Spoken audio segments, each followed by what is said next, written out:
Publication house जो आपका है वो आपका किस तरीके से है? आप पेड बुक पब्लिश करते हैं या फिर अनपेड? पेड करते हैं। पब्लिशर के ऊपर छोड़ो ना, अच्छा, मतलब इतना पावर आपके पास होना चाहिए कि आप पब्लिशर के हाथ में छोड़ तभी दोगे। लोग खरीदेंगे ना किताब। तो सर, एज अ पब्लिशर आपको 2000 2001 से और 2025 में आपको क्या चेंज दिखता है मार्केट में? बहुत सारे राइटर ऐसे थे कि वो स्मार्ट लिखते थे। अभी लोग क्या है कि माध्यम बहुत हो गए, यूट्यूब पर अपना डाले, लेकिन उसका जो दर्जा रहता है साहित्य का, वो अभी दिखने में थोड़ा सा कम दिख रहा है मुझे 25 साल बाद। Author should not spend their own money. कुछ खर्चे की जरूरत नहीं, तो अपने शब्द ही पैसा है।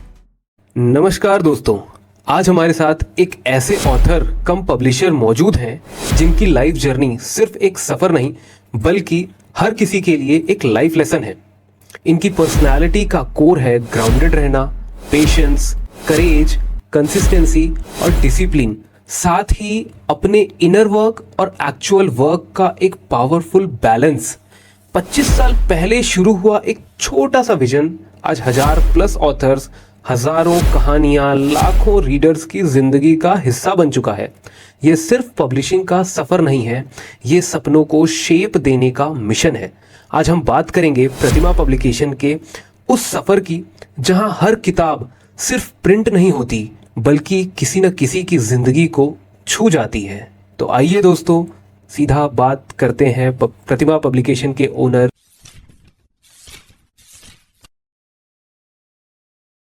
तो सर नमस्कार। नमस्ते। नमस्ते। एक्चुअली हमने देखा कि प्रतिमा पब्लिकेशन करीब करीब 25 सालों से वर्क कर रही है पुणे मार्केट में। इवन पूरा महाराष्ट्र आपने कवर किया हुआ है। हम ये जानना चाहते हैं कि एक्चुअली आपने इस काम को इनिशिएट कैसे किया? आपके क्या वो पॉइंट्स थे जिस वजह से आपको ये इंटरेस्ट आया कि आपको एक पब्लिकेशन हाउस चालू करना चाहिए? क्योंकि 25 साल पहले अगर पब्लिकेशन की बात करूं तो अपने आप में एक बहुत टफ और बहुत हार्डकोर जर्नी हो जाती है। तो मैं आपसे जानना चाहता हूं कि वो स्ट्रगल लाइफ में आप कैसे इनिशिएट किया और कैसे ये थॉट आई कि आपने ये पब्लिकेशन को चालू करना है? नहीं, पब्लिकेशन में तो मैं आने वाला नहीं था, ऐसा कुछ मैंने सोचा नहीं था। लेकिन मैं शुरू से जब मैं पढ़ाई करता था 7वीं कक्षा 8वीं कक्षा में, तो मैं कविताएं लिखता था। अच्छा, आपको लिखने का शौक था? मुझे लिखने का शौक था जी। जब मैं पुणे आया तो मैं फर्स्ट ईयर बीए को पुणे आया, मैं गरवारे कॉलेज में था। अच्छा। तो मैं लिखने लगा हूँ मैं कविताएं, कथाएं। और शुरू में तो मुझे ऐसा कुछ पता नहीं था कि इसकी किताब हम कर सकते हैं, किताब छपवा सकते हैं, कोई पब्लिशर देखे। तो मैंने क्या किया कि पुणे के बहुत सारे पब्लिशर को जाके मिला, मैंने मेरी कविताएं उन्हें दिखाई। आपने तो फिर किसी ने ऐसा रिस्पॉन्स नहीं दिया क्योंकि अच्छा। मेरी जो भाषा थी वो सब ग्रामीण थी, रूरल थी। अच्छा। हाँ, मेरी सब खेती बाड़ी भी गांव में है। ओके। तो सब वो लोगों का जो रियल लाइफ है वो मेरे लिटरेचर में आता था, इसलिए पुणे के लोगों ने बहुत ऐसा ध्यान दिया नहीं। तो मैं थोड़ा सा निराश हो गया और मुझे लगा कि क्यों हमने पब्लिकेशन स्टार्ट कर लेना चाहिए। इसलिए मैंने फर्स्ट ईयर में, बीए फर्स्ट ईयर में ये मैंने स्टार्ट किया प्रतिमा पब्लिकेशंस। हाँ, तो मतलब मेरे दोस्त थे चंद्रकांत कुंभार करके, वो टीचर थे। तो मैं निराश होके आया वहाँ पे, मैं वारजे में हॉस्टल में रहता था। तो उन्हें वो मेरे अच्छे दोस्त थे ना, तो बोले अरे आप इतना निराश क्यों हो गए भाई, क्या हो गया? कुछ पैसे की जरूरत है क्या? मैं बोला नहीं, मैं जो लिखता हूँ तो अंदर से लिखता हूँ, लेकिन किसी ने मुझे ध्यान नहीं दिया कि मुझे ये करना है। तो बोले क्या हो गया? तो वो बोले कि ठीक है, तो तेरी कंपनी स्टार्ट करा अभी पब्लिकेशन की। अच्छा। हाँ, तो मैं बोला ऐसा कैसा, मुझे तो कुछ मालूम भी नहीं है, मुझे तो नहीं मालूम। तो उन्होंने क्या किया, दूसरे दिन सुबह मुझे लेके 2 व्हीलर पे लेके गए और अप्पावलन चौक में जो सब प्रेस वाले हैं उनसे मुलाकात की हमने। अच्छा। और उनसे ये किया कि किताब की प्रोसेस क्या रहती है, ओके, हाँ, कैसा कैसा करना है। तो उस हिसाब से मैंने कुछ कॉन्टेक्ट्स लिए और जो बड़े बड़े पब्लिशर्स थे पहले ही काम करते थे मेरे, तो उनकी किताबें कैसी रहती है, लिटरेचर का दर्जा कैसा है, ये सब मैंने स्टडी किया 2-3 महीने और मैंने स्टार्ट किया ये बिजनेस। अच्छा, तो मतलब फिर आपने मार्केट सर्वे किया, स्टडी करने के बाद तो आपको क्या ऐसा कुछ गैप लगा तो उसमें आपने इनिशिएट किया? हाँ, मुझे ऐसा लगा कि बहुत सारे जो गांव के लोग लिखते हैं, अच्छा, तो दिल से लिखते हैं, मतलब तो उनके लिए प्लेटफॉर्म नहीं है? नहीं है, अभी तक नहीं है, अभी भी नहीं। सारे लोग लिखते हैं, उनके सब जो सब्जेक्ट होते हैं वो लोगों के। आपका क्या सब्जेक्ट था? मेरा तो यही था ना कि जो पिछड़े हुए जो लोग हैं। अच्छा, मतलब पिछड़ों के लिए कुछ की कहानी लिखना है। क्या बात है सर। हाँ। जिनके शब्द है हाँ। जो खुद मिट्टी से बने हुए हैं, यहाँ के हैं, ओके। तो उनको एक प्लेटफॉर्म मिलना चाहिए और उनको आगे बढ़ने के लिए उनकी कहानी किताबों से छपनी चाहिए, जो उन्होंने दुख झेला है। अच्छा, जो तो मैंने ये अपनी आपने life में- शुरुआत कब की? 2001 में शुरुआत की मैंने। अच्छा। 2001, हाँ। तब आप बीए कर रहे थे? मैं और- बीए फर्स्ट ईयर को था तब। अच्छा, 2001 में आप बीए 2001 फर्स्ट ईयर में आप तभी चालू कर दिए? तभी चालू कर दिया। तो बहुत अच्छी जर्नी रही। तो सर कोई चैलेंजेस नहीं आया आपको? कोई प्रॉब्लम नहीं आया? बहुत आराम से चलता है? नहीं, प्रॉब्लम तो पब्लिकेशन ये ऐसा इंडस्ट्री है कि इसमें हर दिन प्रॉब्लम रहती है। जैसे कि? हाँ, जैसे कि अभी हम शुरू में ऐसा लगता है कि कोई डीटीपी का प्रॉब्लम रहता है, डीटीपी ऑपरेटर का, टाइपिंग का, डिजाइनिंग का, मार्केटिंग का भी प्रॉब्लम रहता है। अभी तो ऑनलाइन मार्केटिंग भी फास्ट हो रही है, लेकिन हमने अभी आप देखो कि हर गांव में, हर शहर में एग्जीबिशन लगते हैं किताबों के। जी। अभी पुणे में भी चालू है। लेकिन क्या होता है कि जिनको किताब खरीदनी है, हाँ, वो लोग शहर में आके किताब नहीं खरीद सकते। अभी जिस गांव से मैं आया हूँ, उस गांव में अभी तक न्यूज़पेपर भी नहीं आता है। सर तो आपके गांव के बारे में चर्चा कर लेते हैं। आप हैं कहाँ से? सर मैं पैठन, जो है पैठन महाराष्ट्र में बड़ा फेमस गांव है। अच्छा। जो पैठनी मैन्युफैक्चरिंग होती है वहाँ पे। हाँ, पैठनी। पैठनी। हाँ हाँ हाँ। उस गांव से मैं हूँ। उस तालुके में मेरा हरसी नाम करके एक गांव है। ओके। छोटा सा गांव है। जिला किस में आएगा? जिला संभाजी नगर में आता है। संभाजी नगर में आएगा। तो उस गांव से मैं आप बिलोंग करते हैं? बिलोंग करता हूँ। ओके। तो फिर वहाँ से मेरी खेती है, सब मैं खेती करता था, छोटे छोटे। सब मेरे दोस्त भी गांव वाले हैं। तो मैं आपकी फैमिली आज भी खेती करती है? हाँ, मेरे पिताजी माताजी आज भी खेती करते हैं। अच्छा। हाँ।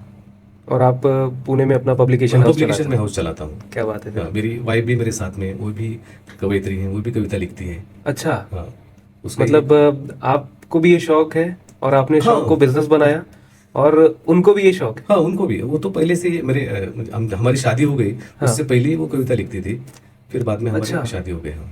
ये बढ़िया है सर। मतलब बहुत सेम प्रोफेशन के लोग बहुत कम मिलते हैं। कम मिलते हैं। ऐसा कौन सा डिसीजन आपको लगा कि जो बहुत हार्ड है लाइफ के लिए या उस बिजनेस के लिए, जो उस समय बहुत आपको प्रॉब्लम फेस कर रहे थे आप, और उस सिचुएशन में बहुत कि ये डिसीजन वाकई में लेना चाहिए या नहीं लेना चाहिए? कुछ ऐसा पॉइंट? नहीं सर, जब शुरू में तो मैं कॉलेज में जाता था तो स्ट्रगल का कुछ मतलब नहीं आता था, क्योंकि हाँ, उसमें तो उसमें कुछ बहुत नहीं, इजी लाइफ चल रही थी। इजी लाइफ चल रही थी। जब मैं ग्रेजुएट हो गया हूँ तो मेरे पिताजी बोले कि तू टीचर बन। अच्छा। बहुत सारे लोगों का कहना था कि मेरे दोस्त भी सब टीचर ही लोग थे, तो मुझे टीचर बनना था, बीएड करना था। मेरा नंबर भी लग गया था बीएड में। अच्छा। हाँ। तो आप बीएड नहीं किए? मैंने नहीं किया। मैंने तो पुस्तक, मुझे किताबों से मेरा लगाव था, पुस्तक ही मेरे जीवन का एक मित्र बना था, इसीलिए मैंने वो छोड़ दिया। अच्छा। फिर इसमें मुझे करियर करना है, मेरी जो भाषा है मराठी भाषा। तो आप प्रॉपर मराठी भाषा में करते हैं कि हिंदी इंग्लिश दूसरे? ओनली फॉर मराठी में ज्यादा मैंने काम किया है। हिंदी में कुछ थोड़े बहुत किताब मैंने किए हैं। अच्छा। और इंग्लिश में भी किए हैं। अच्छा। तो सर जैसे अगर आपने जो इनिशिएट किया, तो आपकी लाइफ में ऐसा टर्निंग पॉइंट क्या था जिसकी वजह से आप कहते हैं कि यार ये बिजनेस मेरा सक्सेस हुआ, उस एक पॉइंट की वजह से मुझे एक बहुत अच्छा ग्रोथ मिला? नहीं, अभी तो कैसा हो गया कि मैं जब पास आउट हो गया था तब तक एक 20-25 या 30-35 50 तक मेरी किताबें हो गई थी खुद की? नहीं, पब्लिकेशन। अच्छा, पब्लिकेशन की। हाँ। तो फिर टर्निंग पॉइंट क्या हो गया कि मैंने एक आंदोलन चल रहा था। हाँ हाँ हाँ। तो मैं वहाँ पे गया, तो वहाँ पे सब महापुरुष की जो किताबें हैं, हाँ हाँ हाँ, वो वहाँ पे लगाई हुई थी। अच्छा। और एक किताब मुझे लेना था, अन्ना भाऊ साठेन का। तो मेरे जेब में पैसे नहीं थे, वो 300 रुपए की किताब थी। अच्छा। हाँ, तो मुझे थोड़ा सा दुख हो गया कि यार मैं तो पब्लिशर हूँ और मेरे जेब में 300 रुपए भी नहीं है। सीरियसली? मुझे वो किताब लेनी थी। तो मैं घर आके थोड़ा सा ये किया, थोड़ा सा मुझे बुरा लगा। तो मैंने अन्ना भवन का काम स्टार्ट किया। अन्ना भवन की सब किताबें मैंने अच्छा, जहाँ पे मिलते हैं वहाँ से आपने इकट्ठा करना चालू किया? हाँ। इकट्ठा चालू करने के बाद मैंने उसका समग्र वांग में निकाला। समग्र वांग में 1, 2, 3, 4, 5। अच्छा, वॉल्यूम में आपने उसको निकाल दिया? 1000 के वो खंड है सब। तो उसमें फिर आपको रॉयल्टी भी शेयर करनी? रॉयल्टी तो देते हैं हम उनको। अच्छा, तो मतलब आपको ऐसा लगा कि ये एक पर्सन है जिनकी वाकई में किताबें बहुत चल रही हैं? उस टाइम जो अन्ना भूम की किताबें जो है, हाँ। लोग बहुत मांगते थे, अभी भी मांगते हैं। वो महाराष्ट्र के बहुत बड़े राइटर है कि जिनकी किताबें अच्छा, हर साल बहुत बड़ी बिकती है। ओके, तो मतलब आपने उसका मतलब आपने ये देखा कि यहाँ पर एक अच्छी अपॉर्चुनिटी बन सकती है। हाँ, बन सकती, मुझे लगा, अपॉर्चुनिटी का मैंने सोचा नहीं था उस टाइम। अच्छा, मुझे ये लगता था कि अन्ना का जो लिटरेचर है, जो साहित्य है, वो समाज वो के उसमें लिए दम है। वो उसमें दम है, वो ओके। समाज परिवर्तन की एक भाषा है, तो हमने वो समाज तक लेके जाना चाहिए, इसलिए मैंने वो किया था। अच्छा, तो सर क्योंकि आपकी वाइफ भी एज एन ऑथर ही बोल लूँ, वो भी लिखती हैं कविताएं, तो ये तो एक बहुत बेस्ट मोमेंट हो गया कि दोनों मिलकर के आप लोग शायद बिजनेस में भी वो तो साथ में ही हम साथ में ही काम वो करती साथ में ही हैं। हैं। चलिए बढ़िया है। तो सर एज अ पब्लिशर आपको 2001 से और 2025 में आपको क्या चेंज दिखता है मार्केट में? मार्केट में सर बहुत, जब आपने शुरू किया और मैंने आज? हाँ, मैंने जब स्टार्ट किया था ये बिजनेस, तो एक लिटरेचर के लिए एक बहुत बड़ी अपॉर्चुनिटी थी। बहुत सारे राइटर ऐसे थे कि वो स्मार्ट लिखते थे, अच्छा लिखते थे। अभी लोग क्या है कि माध्यम बहुत हो गए, मीडिया बहुत हो गया, तो फेसबुक पे अपनी कविताएं डाले, यूट्यूब पर अपना डाले, लेकिन उसका जो दर्जा रहता है साहित्य का, वो अभी दिखने में थोड़ा सा कम दिख रहा है मुझे 25 साल बाद। नए लोगों ने अच्छा पढ़ना चाहिए, पुराने ऑथर्स स्टडी करने चाहिए, फिर खुद लिखना चाहिए, माध्यम कौन सा भी हो। तो अभी आपको जेन्युइन ऑथर्स मिलते हैं कि नहीं, बहुत रेयर है सर, अभी रेयर लिखने वाले बहुत लोग कम है, नॉवेल लिखने वाले देखो ना अभी बहुत कम है। तो आप सिर्फ नॉवेल पे फोकस थे या सेल्फ हेल्प बुक भी आपने लिखी है? ऑल काइंड ऑफ बुक आपने मेंशन किया अपने पब्लिशिंग हाउस में। अच्छा, कहानियां भी हैं, कविताएं भी है, कविताएं हैं, गजल है। अच्छा, हॉरर स्टोरी भी है। अच्छा, चलिए बढ़िया है।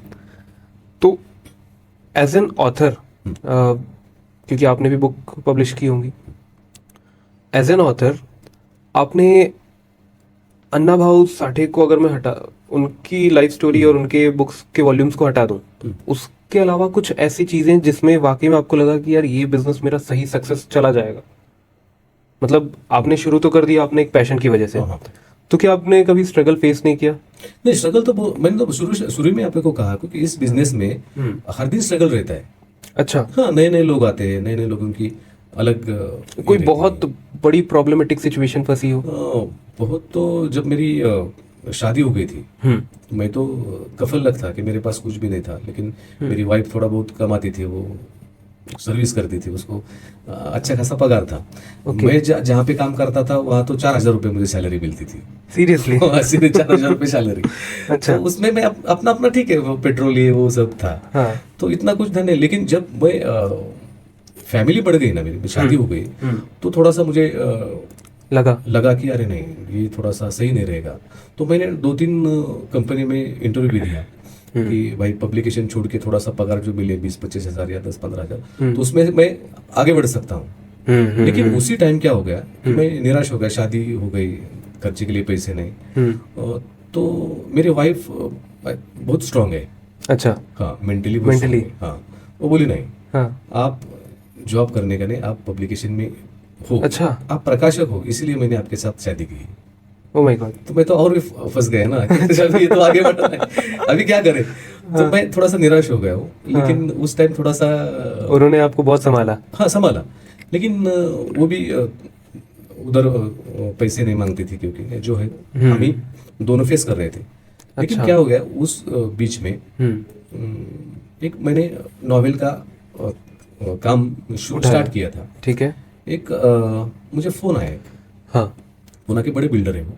अच्छा, हाँ, तो उनके पिताजी गुजर गए थे। ओके, 1 साल हो गया था उनको, और उनके 1 साल के बाद उनको मैगजीन छपवानी थी फादर के ऊपर। अच्छा, हाँ, तो जो मोतीलाल शर्मा थे उनका नाम। अच्छा, तो शर्मा साहब को मैंने दिवाली अंकर जो रहता है ना, हाँ, उसको ऐड दे दो, इसके लिए मैं गया था उनके पास।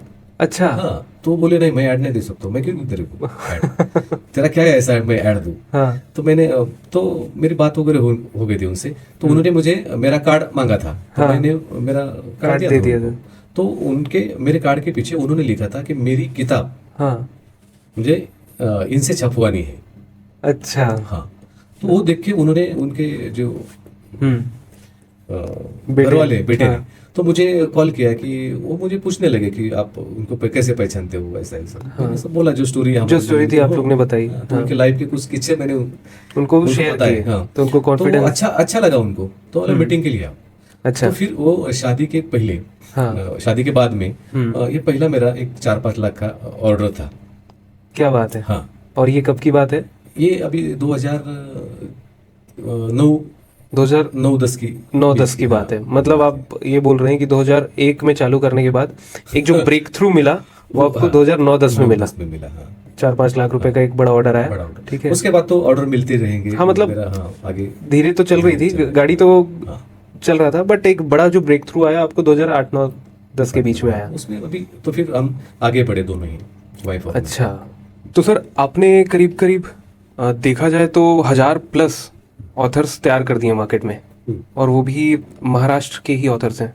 अगर मैं, हाँ, महाराष्ट्र के ये सब मेजर तो महाराष्ट्र के। 90% तो महाराष्ट्र के होंगे।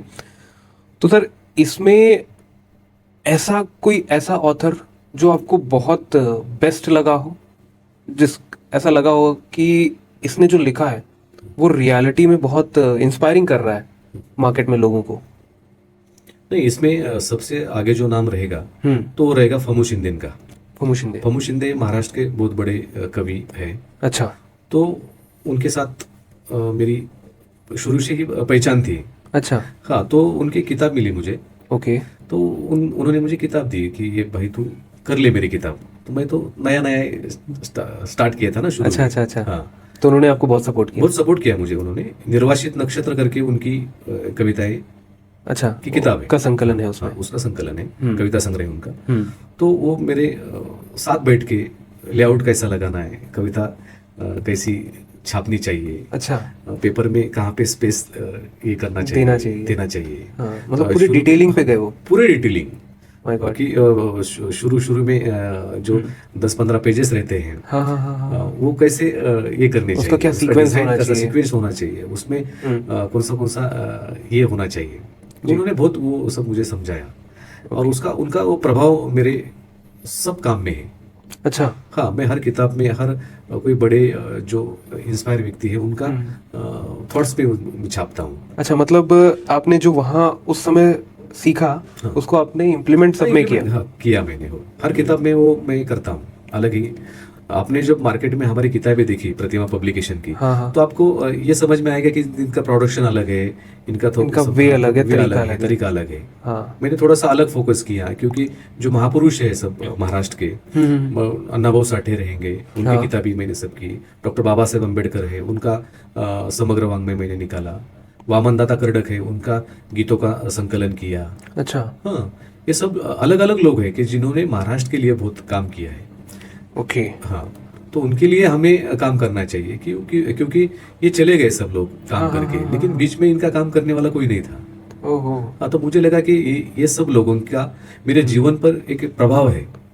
तो वो आपको कोई ऐसी बुक जो बहुत प्रभावित करती हो? मैं जब गरवारे कॉलेज में था, मैं एक तो गांव से आया हुआ लड़का था, तो मैं लाइब्रेरी में बैठता था और किताबें पढ़ता था मैं। ओके। हाँ, तो किताबें ही मेरा दोस्त था। मेरे कॉलेज में कोई दोस्त नहीं था इधर। तो मैं किताबें पढ़ते पढ़ते मुझे सब लेखक नए पुराने में पढ़ता। अच्छा, मतलब आपने पढ़ा बहुत है? पढ़ा था। क्या बात है सर। तो आप लोग ऑथर्स को, जैसे मान लीजिए मैं एज ऑथर हूँ, तो आप उन लोगों को कोई ट्रेनिंग भी प्रोवाइड कराते हैं? वो ट्रेनिंग करते हैं ना, हम कार्यशाला लेते हैं उनकी। अच्छा। 1 दिन का रहता है ट्रेनिंग, क्योंकि अब नए नए लोग है, लिखना चाहते हैं। हाँ, जो शहर छोड़ के जो ग्रामीण भाग में लिखते हैं। अच्छा। हाँ, गांव से है, तो उनको एक प्लेटफॉर्म देना हमारा काम है, क्योंकि वो लिखते हैं तो उनका थोड़ा सा क्या क्या लिखना है, कैसा लिखना पड़ेगा। अभी कविताएं लिखे तो कविता कैसी होनी चाहिए, कथा कैसी होनी चाहिए, कादम्बरी कैसी हमें।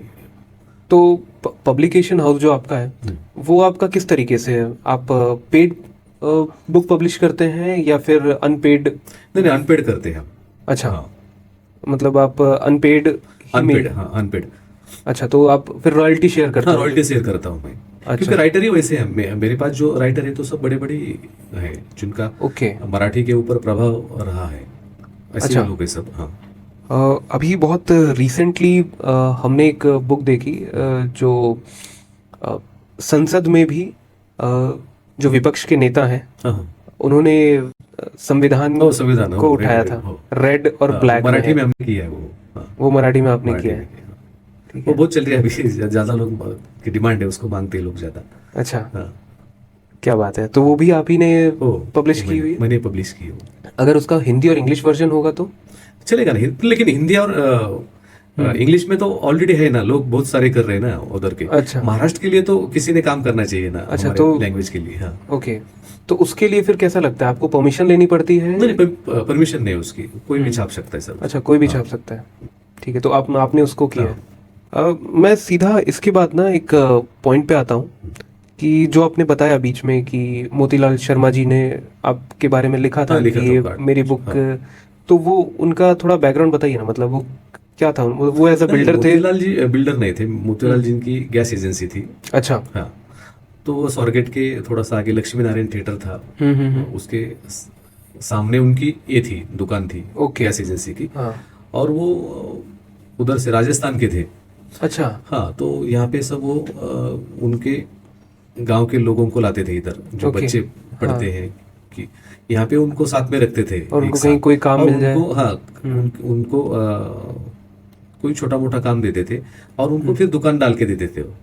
इतना है? हाँ, ऐसे जब मैं इंटरव्यू लिए ना लोगों के, तो 200-250 लोग थे। सीरियसली? हाँ, सीरियसली, पुणे डिस्ट्रिक्ट में। क्या बात है, इतना बड़ा काम था उनका। हाँ, मतलब रहते हैं मार्केट, मतलब लोग आज के डेट में भी देखा जाए तो बहुत हद तक हेल्प करते हैं। नहीं, करते ना, बहुत सारे लोग हैं। हर किसी ने हेल्प की तो आगे बढ़ सकते हैं। सिस्टम, इकोसिस्टम आगे बढ़ेगा। सिस्टम आगे बढ़ेगा, नहीं तो लोग वैसे तो वैसे ही रहेंगे ना। नहीं, जैसे कैपिटलिस्ट इकोनॉमी है हमारी, ठीक है, 1991 के बाद से हमने कैपिटलिज्म को पूरी तरीके से फॉलो कर लिया, और जहाँ कैपिटलिज्म बढ़ने लगता है वहाँ पर लोगों की सोच प्रोडक्ट और प्राइस में चले जाती है।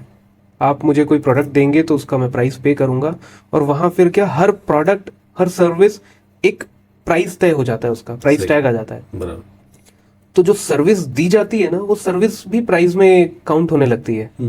और उस सिचुएशन पे अगर कोई किसी की हेल्प कर रहा है तो ये सर सोचने वाली बात है, और अच्छी बात। बहुत सारे लोगों को हेल्प की।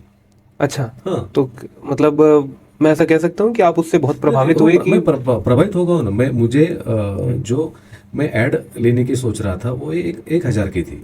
अच्छा, आप उनसे गए थे एडवर्टीजमेंट लेने की, 1000 रुपए दे दीजिए सर, मैं आपका एड्स लगाता हूँ।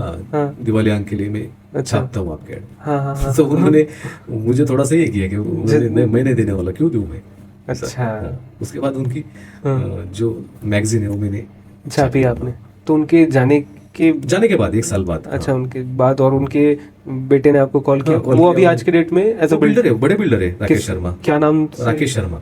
अच्छा, तो उनकी फर्म का नेम अभी मुझे पेंटागन कंस्ट्रक्शन है उनका। अच्छा।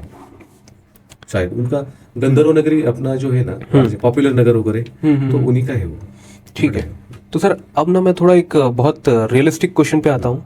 जैसे मान लीजिए ये तो 2001 नहीं है, 2025 चल रहा है, मुझे अभी पब्लिशिंग कंपनी इनिशिएट करनी है, ठीक है, आपको क्या लगता है पब्लिशिंग कंपनी या फिर ये फील्ड आगे कितने दिन तक और सरवाइव करेगी, या कब तक का है इसका मार्केट? नहीं सर, किताबों का मार्केट जब तक आदमी जिंदा है, अच्छा, तब तक रहेगा।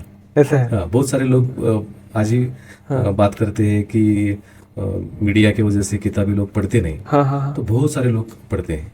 अच्छा, मतलब ऐसे भी लोग हैं जो नहीं पढ़ते हैं, पर ऐसे भी लोग हैं मार्केट में जो बहुत शिद्दत से बुक जब तक भाषा है, जब तक लिटरेचर है। हाँ, लिटरेचर है, तब तक ये तो चलता ही रहेगा। तो फिर लॉन्ग टर्म बिजनेस है। लॉन्ग टर्म है। तो अगर मान लीजिए, लेकिन चेंजेस जो रहेंगे वो तो मार्केट के हिसाब से आपको अपडेट होना पड़ेगा। जैसे डिजिटल आ गया है तो डिजिटल तो करना पड़ेगा, समझ गया हम। ठीक, तो अगर मान लीजिए मुझे एज अ पब्लिशर बनना है, तो आप मुझे ऐसे कैसे, कौन कौन से स्टेप उठाने होंगे, क्या डॉक्यूमेंटेशन लेनी होगी, क्या प्रोसेस फॉलो करनी होगी, वो मुझे थोड़ा बताएं। एक तो आपको रजिस्ट्रेशन करना पड़ेगा। रजिस्ट्रेशन किसमें? शॉप एक्ट लाइसेंस वगैरह जो रहता है वो। अच्छा, लेकिन तो शॉप एक्ट करें या प्राइवेट लिमिटेड? प्राइवेट लिमिटेड कर सकते हैं। अच्छा, दोनों में बेस्ट क्या है? प्राइवेट लिमिटेड बेस्ट है। प्राइवेट लिमिटेड बेस्ट है, ठीक है।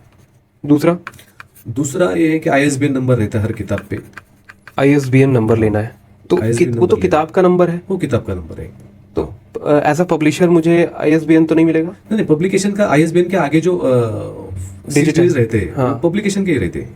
अच्छा, तो जैसे मान लीजिए मेरे पास कोई बुक नहीं है, अब मैं पहले तो पब्लिकेशन खोलूंगा, तब मैं लोगों को बताऊंगा कि भाई आओ। नहीं, ISBN कैसा है कि आप इंडिविजुअल भी ले सकते हैं, ठीक है, राइटर भी ले सकते हैं, लेकिन पब्लिशर को अभी तो ऐप मिला है उनका। पहले तो जब मैंने स्टार्ट किया था, हाँ 2006 में मैंने पहला एप्लीकेशन किया था, वो बहुत अलग था।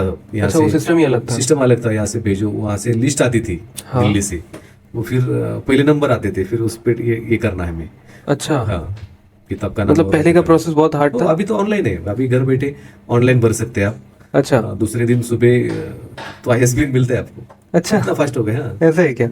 तो मतलब एज अ पब्लिशर मुझे एक ISBN 6 डिजिट नंबर लेना होगा। ठीक है, ये भी हो गया।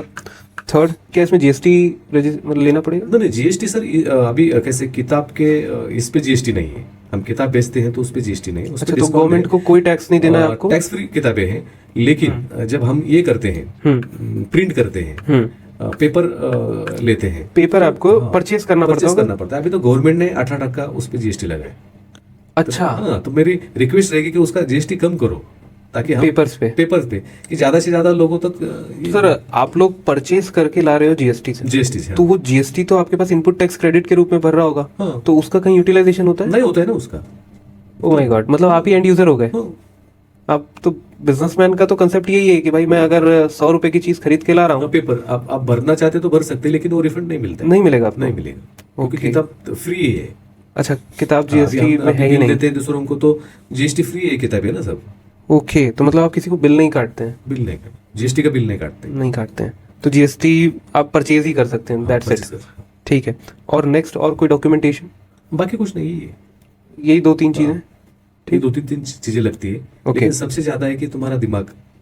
अच्छा हाँ, वो ये तो सबसे बड़ा हर document बिजनेस है। में। हाँ, वो अच्छा होना चाहिए, आपकी सोच अच्छी होनी चाहिए कि हमें कौन सा कंटेंट अभी लेना है, उसके ऊपर काम करना है। अच्छा, मतलब मार्केट में क्या चल रहा होगा, चल रहा है, हाँ, उसके बेसिस पे आप search करना होगा। मतलब रिसर्च करके ऐसा कुछ नहीं कि बहुत बड़े बड़े राइटर्स भी है, उनके मैंने किताबें प्रिंट की है, लेकिन 2-2 4-4 महीने एक किताब भी नहीं जाती। ऐसा कुछ नहीं, लोगों का तरीका अलग है। अच्छा, मतलब बड़े राइटर्स भी बहुत ऐसा सारे हैं, फेलियर हाँ। देखते हैं कि भाई हमारी बुकें नहीं निकल रही नहीं हैं। निकलती, नहीं निकलती। ओके, तो उस सिचुएशन में वो कैसे कोप अप करते होंगे? नहीं, अभी फिर उसमें क्या होता है कि जो ग्रंथालय रहते हैं, वाचनालय, हाँ, तो उनके ऑर्डर्स रहते हैं कुछ, तो वो लेके जाते बड़े बड़े लोगों को, उनको। अच्छा, मतलब आपको जैसे पुस्तकालय है, हाँ, ग्रंथालय ग्रंथालय, है, ये उस पे आपको जाते हेल्प हैं। करते हैं? हाँ, कॉलेज वाले लेके जाते हैं। कॉलेज ले जाती है, ठीक है। तो मतलब देखा लेकिन जो जाए, आम आदमी है, उसकी अलग कंटेंट है। वो महापुरुष, महाराष्ट्र में तो हाँ, अभी तक जो महापुरुष है, उनकी किताबें बहुत ज्यादा जाती है। अच्छा, हाँ, अभी बहुत भी? ज्यादा, अभी भी। तो हमारे से यशवंत मनोहर साहब की मैंने रमाई कादम्बरी की है, अभी तक बहुत सारी जाती है वो। अच्छा, हर महीने में कोई ना कोई तरह ऑर्डर रहती है उसकी, बड़ी अच्छा, बड़े ऑर्डर्स रहते बड़े हैं ऑर्डर्स उसके। रहते हैं। ओके, तो मतलब अगर आप किसी को सजेशन देना चाहें कि अगर कोई पर्सन लिखना चाहता है, तो अगर उसके पास कोई कंटेंट नहीं मिल रहा है, तो वो महापुरुषों। नहीं, ऐसा नहीं, ऐसा महापुरुषों के ऊपर तो बहुत सारे लोगों ने काम किया है ना। अच्छा, उन्होंने खुद का काम करना चाहिए, क्योंकि भाई एक स्टोरी क्या है वो लिखना चाहिए, तो उसको डिमांड रहेगी।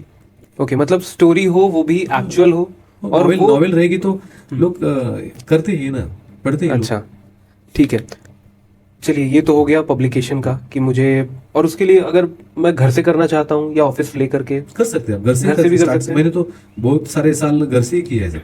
अच्छा, हाँ। और मुझे स्टाफ में कितने लोगों की रिक्वायरमेंट होगी? स्टाफ में ये देखो, अभी स्टाफ में एक 3-4 लोग, जैसे कि पोजीशन कैसी रहनी चाहिए? डिजाइनर एक लगेगा, डिजाइनर जो कवर पेज और कवर पेज, इनर पेजेस का डिजाइन करेगा। अच्छा। डीटीपी ऑपरेटर लगेगा एक, टाइपिंग वगैरह करने के लिए। DTP operator. हाँ, और आज भी marketing सर ये DTP ऑपरेटर की जरूरत है है ना, जरूरत है ना सर। है ना? हाँ, जरूरत है ना। AI की वजह से बहुत सारी चीजें चेंज हो गई, वॉइस से वर्ड में कन्वर्ट हो जाता है। वॉइस से गड़बड़ होती है।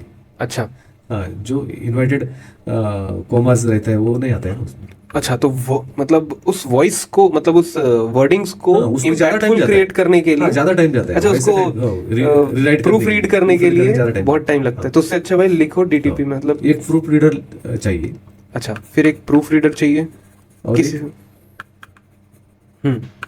सेलिंग के लिए एक बंदा चाहिए, और एक डिस्ट्रीब्यूशन चैनल संभाले जो। डिस्ट्रीब्यूशन। तो आप 4 लोग तो मिनिमम चाहिए ही चाहिए, ठीक है। और उसके बाद बच गया ऑथर, होता है।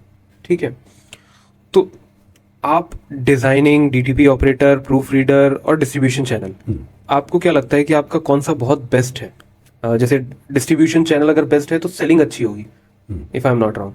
तो डिस्ट्रीब्यूशन चैनल अगर मुझे मान लीजिए अगर बनाना है, बहुत अच्छा क्रिएट करना है, तो उसको कैसे सोशल मीडिया बढ़ाएं? पे आप ऐड डाल के कर सकते। अच्छा। पहले तो लोग कैसे थे, पहले हाँ। डिस्ट्रीब्यूटर बहुत एक चैनल था अच्छा, कि एक बार एक पुणे के एक डिस्ट्रीब्यूटर को आपने पकड़ा तो सब महाराष्ट्र जगह भर बुक फैल जाता जाती था। थी। हाँ। अभी तो क्या है कि ऑनलाइन सब पोर्टल है, लोग ऑनलाइन सर्च करते हैं। ग्रामीण भाग में भी अभी ऑनलाइन ही लोग खरीदते हैं पुस्तक। अच्छा, तो डिस्ट्रीब्यूशन चैनल अभी उतना काम नहीं कर रहा है, ऐसा बोलना? नहीं कर रहे हैं ना, ज्यादा कर रहे हैं अभी सोशल मीडिया की वजह से।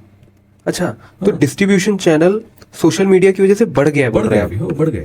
मतलब पहले बहुत पता नहीं था ज्यादा ना कि- डिस्ट्रीब्यूटर्स आ गए हैं बहुत ज्यादा। और वो सोशल मीडिया के थ्रू आपको मंगाते हैं, ऐसा बोलना चाह रहे हैं? तो वो डिस्ट्रीब्यूटर डायरेक्ट पब्लिशर को कॉल करते हैं और डायरेक्ट वहां से बुक करते हैं डायरेक्ट ही करते हैं। अच्छा, तो जैसे मान लीजिए एक एक्स अमाउंट की वैल्यू की बुक्स बन रही है, तो आप उनको क्या कमीशन, मतलब उनको? ये देखो अभी तो कमीशन लोग बहुत ज्यादा मांग रहे हैं। अच्छा 50% तक डिस्काउंट देना पड़ता है अच्छा, बुक्स पे टोटल 50%? अभी। ओके। तो 50% में प्रिंट करना, लेखक की रॉयल्टी, ये तो सब निकालना बहुत मुश्किल चैलेंजिंग हो जाता है। चैलेंजिंग होता है। हाँ। ये नए लोगों को ये नहीं हो सकता है, जो अभी नए इनमें आ रहे हैं पब्लिशर होना चाह रहे हो। तो इतना तो इजी अभी टास्क नए नहीं लोग है। क्या कर रहे हैं कि आप राइटर हो, हाँ। तो आपके पास से पैसा लेना है और आपको छाप के देना है। अच्छा, मतलब पेड पेड publisher होते हैं। या पेड हाँ। पब्लिशर का काम ही अभी नए लोगों को नए सूट कर लोगों सकता को है। हो। ठीक है, मतलब और सिस्टम में घुसना सिस्टम इतना? में जा ही नहीं सकता वो बंदा। अच्छा, हाँ, कैसे जा सकता है? डिस्ट्रीब्यूशन चैनल अलग है, अलग पार्ट है पब्लिकेशन का। ओके। जब आपके टाइटल 100, 200, 500, 1000 हो जाएंगे, तब आपको दिक्कत नहीं हुई। 2, 4, 10, 20 टाइटल में कुछ नहीं होने खर्चा वाला भी है। निकल लेने वाला। मतलब आप ये बोलना चाह रहे हैं या? अभी तो क्या है, प्रिंट ऑन डिमांड आ गया अभी। हाँ, आपको print on 10 किताबें लगेंगी तो 10 ही लोग प्रिंट करके दे रहे, 100 प्रिंट करके दे रहे। ओह माय गॉड, मतलब कंपटीशन अलग ही लेवल का चल रहा है। और लेकिन जिसके कंधे के ऊपर ये सब चालू है, वो राइटर सीना तान के खड़े हैं, जो पुराने हैं, नए हैं। अच्छा। उनकी किताबें जाती है। अच्छा, उनके भरोसे पे तो ये सब इंडस्ट्री चल रही है अभी।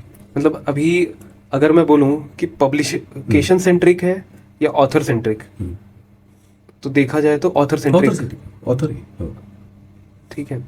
और जैसे अभी एआई आ गया है, चैट जीपीटी से भी लोग कंटेंट क्रिएट हाँ, कर लेते कर हैं। रहे हैं, बहुत सारे ठीक है, कई लोग उससे भी बुक छापने की कोशिश कर रहे हैं, क्योंकि कुछ लोगों को सिर्फ बुक छापना है। नहीं, कल ही में एक बड़ा मार्केटिंग वाला बंदा है, अच्छा। नाम नहीं लूंगा मैं। हाँ। उसका कल ही मुझे एक मेल आया था, एक अच्छा। किताब के लिए। हाँ। पीडीएफ भेजा उन्होंने। हाँ। बोला कि सर मुझे इसके 1000 किताब छपवाने और मैं फ्री बांटने वाला हूँ। मैं बोला ठीक है। हाँ। आप एक पढ़ के मुझे कॉस्टिंग दे दो। मैं बोला मैं ऐसा तो मैं नहीं छापता हूँ, हाँ। मुझे पसंद आया तो मैं छापता हूँ। तो मैंने तो देखा। हाँ। तो थोड़ा सा मैंने बोला उसको कि भाई अपने जी, online चैट सब GPT ChatGPT करके किया किया है। हमने। तो वो थोड़ा सा हिचक गया। nervous हो गया वो। Oh my God। नहीं, आपको कैसे पता चला? अरे मैं पहले अभी 25 साल से ही 1000, काम कर 25 रहा हूँ साल से मैं। ही काम कर रहा हूँ मैं। तो ऐसे भी लोग आते रहते हैं। नहीं तो नहीं, मेरा नहीं, एक कहना है कि इस पे क्या ISBN आपको परमिट करेगा कि नहीं करेगा? करेगा ना, परमिट कर क्यों नहीं करेगा? ISBN अलग पार्ट है ना, अलग। ISBN कंटेंट थोड़ा दिख रहा है आपका, कंटेंट पे ISBN कंटेंट नहीं देखता है, खाली टाइटल तो और कंटेंट की अथॉरिटी कौन proof पब्लिशर। करता है? अच्छा, तो ये हाँ, पब्लिशर की publisher जिम्मेदारी की होती है जिम्मेदारी है। कि भाई आप कंटेंट को पूरा फैक्ट चेक करें। हाँ, अगर मान लीजिए उसमें आपको कभी कॉपीराइट या इसके इश्यूज नहीं आए? नहीं, बहुत सारे आ गए ना। अच्छा, बहुत सारे आ गए। वो आ गए, आ चुके आ हैं। चुके हैं। वो कैसे है, मतलब क्या उसकी स्टोरी है? नहीं, स्टोरी है उसकी ऐसी है कि कॉपीराइट का इशू जो रहता है ना, हाँ। किसी का हमने किताब किया तो वो गुजर गए, तो उनके फैमिली वाले कुछ दिक्कत खड़ी करते हैं। ठीक है, हाँ, तो उनको रॉयल्टी चाहिए। रॉयल्टी चाहिए। अच्छा, तो फिर जैसे नहीं, पहले अभी 10 साल पहले, 5 साल पहले रॉयल्टी के इशू आते थे। अभी तो क्या हो गया कि ऑनलाइन PDF अवेलेबल है। अवेलेबल रहती है किताबों की। ठीक तो है। थोड़ा सा अभी कम हो रहा है वो, जो पहले लेखक को रॉयल्टी ज्यादा जाती थी, अभी वो कम जा रही है। अच्छा, लेखक की जो रॉयल्टी थी, जो बनती थी बनती actually, थी अभी। वो किताब रिड्यूस हो गई हाँ। है। क्योंकि किताब ही डिजिटल में आ convert गई हो गया है, अभी, किसी हाँ, ने ऐसा। कन्वर्ट कर दी। हाँ। अब उनका ही मार्केट खराब कर रहे हैं लोग। ऐसा है। अच्छा, तो आपके साथ कोई ऐसी सिचुएशन जिसमें आपको कॉपीराइट का इशू फेस करना पड़ा हो और इसके बाद आप थोड़ा उसको केस को आगे भी लेके गए हो? नहीं नहीं, ऐसा हुआ नहीं है। हाँ, नहीं, सब लोग अच्छे ही हैं, अच्छा। जो राइटर है। पर कॉपीराइट आपने भी फेस किया है। हाँ, करना ही पड़ता है, वो हर किसी को करना पड़ता है। तो उसका जवाब क्या रहता है, आप कैसे उसको नहीं, हैंडल वो कन्विंस होते हैं ना, क्योंकि एक कोई भी किताब जो हो तो हम दिल लगा के उसको सब क्रिएट करते हैं ना। लोगों तक जब कंटेंट जाता है किसी राइटर का, हाँ। तो पब्लिशर का बहुत बड़ा उसमें हाथ इन्वॉल्वमेंट रहती है ना उसकी। अच्छा, मतलब पब्लिशर एक ऐसा पर्सन है, एक ऐसी टीम है जो एक ऑथर के लिए हाँ। सब कुछ करके दे रहा है, डिस्ट्रीब्यूशन चैनल बना के दे रहा सब है, करके दे रहे हैं ना वो। ठीक है, प्रूफ रीड भी वही कर रहा है, ठीक है, और कॉपीराइट के इश्यूज को भी मैनेज करने की जिम्मेदारी लेता है, ठीक है। तो सर अगर मान लीजिए, अगर इस वीडियो को देख के कोई अपनी बुक प्रिंट करना चाहता है, कोई ऐसा ऑथर है जो आपसे कनेक्ट होना चाहता है, तो उसको आप कैसे कनेक्ट करें, मतलब वो आपसे कैसे कनेक्ट हो सकता है, क्या आप उसको लेंगे? क्योंकि पहला तो ये कंडीशन आ जाएगा कि आप मराठी भाषा में ही लेंगे, नहीं, ऐसा कुछ नहीं, अभी तो हमने बदल दिया थोड़ा सा कंटेंट, क्योंकि अच्छा। अभी ऑल लैंग्वेज में हम अभी काम अभी आप मल्टीपल लैंग्वेजेस में भी कर रहे हैं, ठीक है। तो अभी उस समय के बिजनेस को और आज के पब्लिशिंग हाउस के बिजनेस को आप कैसे डिफरेंस कैसे देखते हैं? थोड़ा सा बदले, थोड़ा बदले। हाँ, पहले बहुत ज्यादा भागदौड़ थी, अभी तो सब डिजिटलाइजेशन हो गया, इसीलिए तो सब आसान है अब चीजें। अच्छा, अब इजी है। इजी है, हाँ, इतना ये नहीं अभी। मतलब पहले तो बहुत, पहले प्रिंटिंग के लिए एक साल जाता था एक किताब। एक साल? हाँ, एक साल। कैसे? मैनुअली टाइपिंग था ना वो पहले। अच्छा, टाइपराइटर और ये वाल जो सीन जब चल रहा था। हाँ, अभी तो स्कैन हो गए तो टाइपिंग होता है। अभी आपका 300 पेजेस का किताब है, तो आपने हाथ से लिखा है, तो उस टाइप करने में 1-2-3 महीने, और करेक्शन करने में उसमें कुछ चेंजेस रहेंगे तो वो चेंजेस करने में एक किताब को 6-7 महीने तो आराम से जाते थे पहले। नहीं, अभी तो 7 दिन में भी किताब हो सकती है। अच्छा। हाँ, और प्रूफ रीडिंग भी ना, एक सब बंदा कुछ। बैठा, तो हमारा मेरे पास जो प्रूफ रीडर है वो दिन में एक 40-50 पेजेस करता है वो। अच्छा, मतलब एक प्रूफ रीडर की स्पीड अगर पहले तो ऑनलाइन ही करते हैं ना अभी वो, हाँ, किसी पे ही करता है। अच्छा, तो 40 से 50 पेज पर डे वो प्रूफ करता है। एक नॉवेल रहेगी 150 पेजेस की, तो 2-3 दिन में खत्म हो सकती है। ठीक है। तो अगर मान लीजिए आप ऐसा होता है तो उसकी कॉपीराइट के इश्यूज को कैसे फाइंड आउट करते हैं? जैसे मान लीजिए कॉपीराइट तो ये होगा ना कि मेरे कंटेंट का आपने उपयोग किया, ये हुआ। तो उस सिचुएशन को कैसे, मतलब मार्केट में तो इतने कंटेंट है, अलग अलग कंटेंट है सर। ऐसा तो आपने जो हर किताब ली ना, तो कोई चुराता नहीं किसका मैटर, कोई चुराता नहीं, सब ऐसा नहीं होता है। खुद का कंटेंट खुद का लिखते हैं। content है। अभी थोड़े से नए लोग कर रहे हो, चैट जीपीटी इधर उधर से वो सेम हो जाता होगा। सेम हो जाता है, लेकिन उसका दर्जा नहीं रहता है। अच्छा, उसकी लॉन्ग टर्म नहीं काम कर सकता है ना वो बंदा। जो ओरिजिनल है वो ओरिजिनल ही रहेगा। क्या बात है सर। तो देखा जाए तो आपने, और अगर मैं एक फाइनल एक क्वेश्चन आपसे करूं कि मुझे एज अ ऑथर बनना है, ठीक है, तो मुझे क्या करना होगा? ऑथर तो सर ऐसा पढ़ के, किताबें पढ़ के किंवा ऐसा तो नहीं हो सकता है। हाँ, मतलब अंदर से आना चाहिए। अब मुझे बहुत डीप स्टडी करके लिख सकते हैं आप, ऐसा कुछ ये नहीं है। चरित्र लिख सकते हैं किसी का पढ़ के, लेकिन जो नॉवेल है, जो पोएम्स है, तो वो खुद से अंदर से आना चाहिए। हाँ, जब तक अंदर से नहीं आता है तब तक आपको नहीं लिखना चाहिए। पे नहीं आ सकता है वैसे। अच्छा, मतलब एक बड़ी सजेशन आप देना चाहिए। ठीक है, बेस्ट है। तो आई फील कि सर आपने जो आपकी जर्नी बताई, आपने जिस तरीके से शुरू किया एक पब्लिशिंग कंपनी, और उसके बाद जिस तरीके से आप लेके आए आज के डेट में, अगर मैं आज कनेक्ट करूं, आप 1000+ लोगों को पब्लिश कर चुके हैं। हाँ, 1000 तो हो गए। हाँ, जिसमें बहुत से ऐसे ऑथर्स हैं जिन्होंने एक बहुत अच्छा मुकाम भी हासिल किया, और बहुत बड़े बड़े आपने नाम भी आपने बताए। इन फ्यूचर आपका कोई प्लानिंग कि मैं इस तरीके से फ्यूचर आगे देखता हूँ? नहीं सर, मुझे अभी विजन मेरा ये है कि मैंने तो अभी 25 साल इसमें तो दे दिया कर रहा हूँ मैं। लेकिन क्या है कि मेरी जो भाषा है, मराठी भाषा, तो इसमें बहुत लोग खूबसूरत लिखते हैं, अच्छे लिखते हैं, लेकिन उनका इंटरनेशनल मार्केटिंग नहीं होता है। अच्छा। हाँ, हमारा जो राइटर है, जो लिखता है, तो अदर लैंग्वेज में उसको लिटरेचर जाना चाहिए ना। हाँ, तो सर आप ऑथर के बारे में बता रहे थे। बता रहा था कि जब तक अंदर से आवाज नहीं आती तब तक लिखना, पेन नहीं उठाना चाहिए। अच्छा। हाँ, तो अंदर से ये सब आता है वो, तभी तो लोग लिखते हैं। मतलब देखा जाए तो राइटिंग एक कला है, कला। राइटिंग एक अपने आप में एक अलग तरीका है, जिसके लिए आपके पास अगर एक सेल्फ की, खुद की जो एक आवाज़ है, जो इस शरीर से अलग है, मन से अलग सही। है, जो अंदर से अगर नहीं आ रही है, तब तक आप पेन उठा करके आप ऑथर बनने की कोशिश ना करें। ना करें, यस। ये एक नहीं प्रिकॉशन। तो नहीं अपने हॉबी के लिए तो बहुत सारे राइटर्स हैं, अच्छा। एक एक किताब लेके घूम रहे हैं, मार्केटिंग कर रहे हैं सोशल मीडिया पे। हाँ। लेकिन वो नहीं चल पाए। भाषा आगे लेके नहीं जा सकते ना। हाँ हमें लैंग्वेज आगे लेके जानी है। जी। हमारी मातृभाषा जो है, हम जिसमें हाँ, लिखते हैं, जिस भाषा में हम सोचते हैं, समझते हैं, उसको लेके आगे बढ़ना है। आगे बढ़ना है, तो वो नहीं होता है ना फिर। अच्छा, खुद को आगे लेके जा सकते हैं। तो सर अगर 2 से 3 सलाह अगर हम्म। आज के ऑथर्स को देना चाहें, तो वो क्या होगा? पहली सलाह ये रहेगी हम्म। कि अभी बहुत सारे नए नए लोग बंदे आते हैं मेरे पास अच्छा, किताब छपवाने के लिए। नए ऑथर्स। हाँ, नए ऑथर्स। हम्म। तो उन्होंने पहला रीड करना चाहिए। अच्छा, तो पुराने अच्छा। लोग हैं, उनका साहित्य पढ़ना चाहिए। हम्म। जब तक वो पढ़ते नहीं तो अपना विकास नहीं हो सकता है। अच्छा, तो उनको पहले रीडर बनना पड़ेगा। रीडर बनना पड़ा, अच्छा पढ़ना पड़ेगा, तभी वो अच्छा लिख सकते हैं।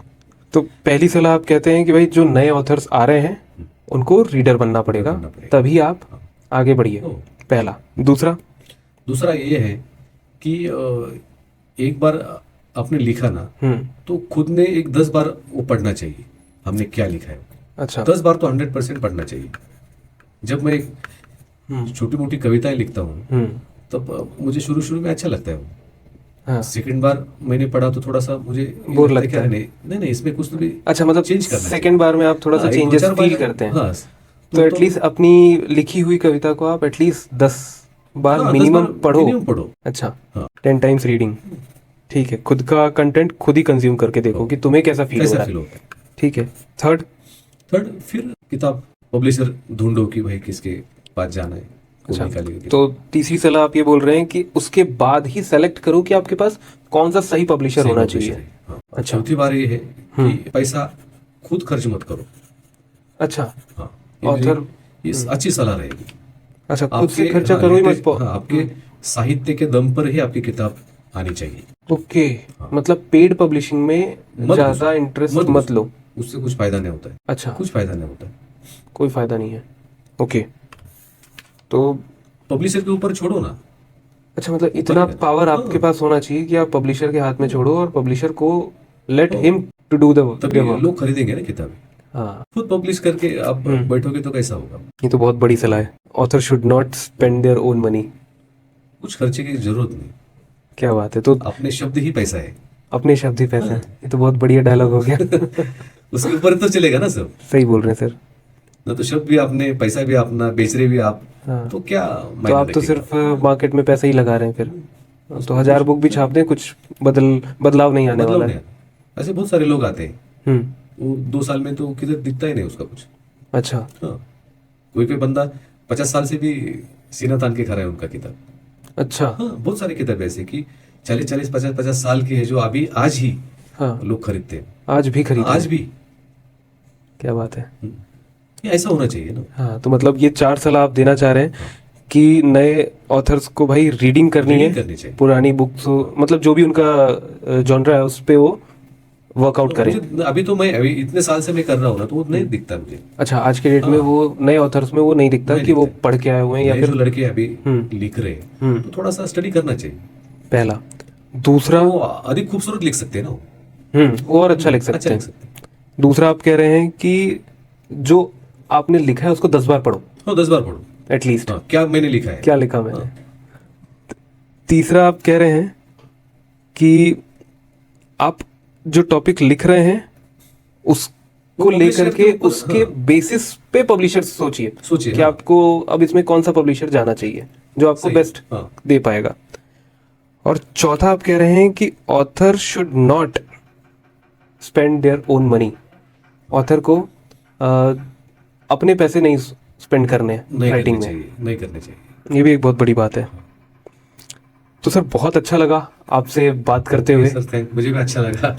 ठीक है, Thank you, मैं आपकी इस पब्लिशिंग जर्नी को कॉन्ग्रेचुलेट करता हूँ। Okay, thank you sir. 25 साल आपने देखा जाए तो सिल्वर जुबली मनाने के आप बहुत बनाने के अभी करीब। सोच रहे हैं मैं अभी। अच्छा। हाँ, अभी मई में करेंगे। मई में? हाँ, क्या बात है 25 सर, बहुत बढ़िया सर। मतलब मैं सीरियसली आपको कॉन्ग्रेचुलेट करता हूँ ओके, थैंक यू। आपके इस फर्दर जर्नी को। इन फ्यूचर आपके जो भी प्लान्स रहेंगे जिस तरीके से, वो उसके लिए मेरे बेस्ट विशेस हैं। और मुझे बहुत ही अच्छा लग रहा है कि आप इन 25 सालों से कंसिस्टेंटली आप इस काम को कर रहे हैं, क्योंकि क्या है, लोगों के पास धैर्य नहीं है। नहीं है ना सर। हाँ अरे मैं अभी बहुत सारे राइटर को ऐसा लगता है कि दूसरे दिन ही मुझे किताब आनी चाहिए, लेकिन हाँ। वो माहौल देखना पड़ता है ना कि लोग कैसे इसको ये करेंगे। नहीं, तो मैं इस पेशेंस की तारीफ करता हूँ, क्योंकि आज के डेट में हम जिस सिचुएशन पे रह रहे हैं, हम जिस सिनेरियो में हैं, हमारे यहाँ पेशेंस नहीं है। नहीं हमें सब कुछ आज चाहिए, अभी चाहिए, और इसी सिचुएशन में चाहिए। बराबर है। और उस सिचुएशन पे होते हुए आप पेशेंस को लेकर के आप एक लॉन्ग टर्म वर्क कर रहे हैं। और इन पूरे 25 सालों से आपने बिना रुके, बिना हटे उस काम को कर रहे हैं निरंतर। और ये निरंतरता ही नहीं सर, एक्चुअली सक्सेस का एक सबसे बड़ा रीजन है। मैं बिजनेस के हिसाब से पब्लिकेशन को नहीं देखता हूँ मैं। अच्छा, मतलब आप मैं कह रहे हैं movement- कि आपका ये मूवमेंट movement प्लस है, हाँ, पहला movement, है, पहला movement। बिजनेस सेकेंडरी है। सेकेंडरी है, ये मूवमेंट है। अच्छा, मतलब अगर किसी को बिजनेस को पहले समझना है तो बिजनेस को पहले जीना पड़ेगा, हाँ, जीना पड़ेगा ना। उसके बाद ही उस बिजनेस को आप कह सकते हैं कि भाई ये बिजनेस मैं एक्चुअली करने वाला हूँ। बहुत बढ़िया सलाह sir, thank you. Okay, thank you sir. Thank you sir, thank you.